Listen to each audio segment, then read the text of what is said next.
ഇന്നൊരു സ്പെഷ്യൽ റെസിപ്പിയാണ് കേട്ടോ. അരിയില്ലാതെ അടദോശ ഉണ്ടാക്കുകയാണ്. സാധാരണ അടദോശ ഉണ്ടാക്കുന്ന പോലെ തന്നെ, പക്ഷേ അരിയല്ല. അതിന് പകരം ഞാൻ എടുത്തിട്ടുള്ളത് ഓട്സാണ്.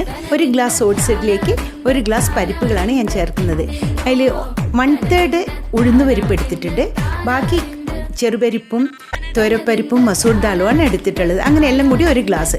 ഇത് നല്ലപോലെ കഴുകി വൃത്തിയാക്കി വെള്ളമൊഴിച്ച് 1 അരമണിക്കൂർ കുതിരാൻ വയ്ക്കാം. അതിൻ്റെ കൂടെ തന്നെ ഞാൻ കുരുമുളകും ജീരകവും ഇട്ടിട്ടുണ്ട്. അരയ്ക്കുന്ന സമയത്ത് കറിവേപ്പിലയും ഉള്ളിയും ചേർത്ത് അരച്ചെടുക്കാം. ചെറിയ ഉള്ളി വേണമെങ്കിൽ ചേർക്കാം, ഞാൻ സവാളയാണ് ചേർത്തത്. മാവ് തരിതരിപ്പായിട്ട് വേണം അരച്ചെടുക്കാൻ, മിനുസാക്കണ്ട. ഇനി ഇതിലേക്ക് മുളക് പൊടി, കായം പൊടി, ഉപ്പും ചേർത്ത് നന്നായി ഇളക്കിയിട്ട് സാധാരണ അടദോശ ചുടും പോലെ തന്നെ ചുട്ടെടുക്കുക. അരച്ച ഉടനെ ചുടുന്നതാണ് ഈ ദോശ. 2 വശത്തും നല്ലെണ്ണയൊക്കെ തടവി മൂപ്പിച്ചെടുത്താൽ നല്ല സ്വാദായിരിക്കും. നല്ല പോഷക സമൃദ്ധമാണ് ഈ ദോശ.